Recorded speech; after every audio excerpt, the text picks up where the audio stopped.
How to change your billing address on Katapult, right? It's really easy. First of all, you have to go to this website, which is Katapult, right? You can just go to Google and you will find this off. And on the top right side corner, you will see this option of login.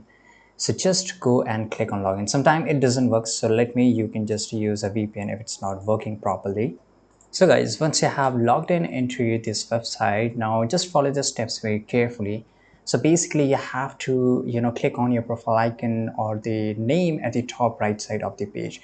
So usually you will find it here on the top right. And once you click on it, you will get this option of drop down menu, go to account settings and profile settings. And in the account setting, find the option of billing information or address information. This section should display your current billing address. Click on edit or update address and you will able to update it and click on save. You will get a notification on your email address as well as on the screen too.